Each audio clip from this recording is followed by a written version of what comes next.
Python sets. Okay, how do you create a Python set?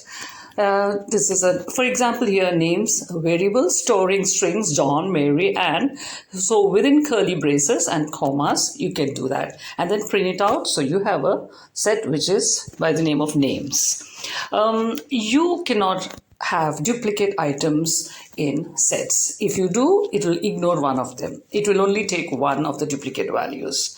So you can see this with an example of sets, cities, which is a set.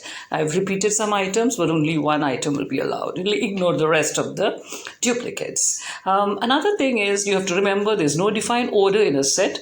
So in case you try to access with an index, it will throw an error.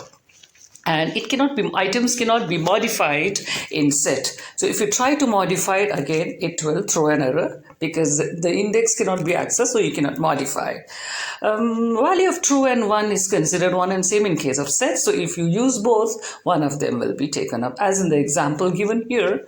Now it can also, sets can also store integers. So in this example, num is a set storing integers 1, 2, 3, 4. If you print it out, you have a set storing integers. Sets can also store mixed data, as in strings as well as integers and booleans. Like in this case, false is a boolean, 7 is integer, 2 is integer, and John is a string.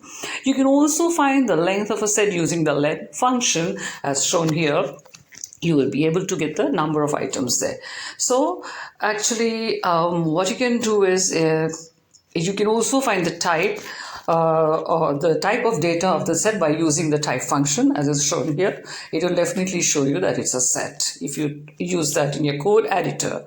Okay, so now you cannot change the items, but you can remove or add the items by using the add function and the remove function as shown here with the respective items inside as a parameter. You can add or remove the items but not change. Remember that. So that's all about set in Python.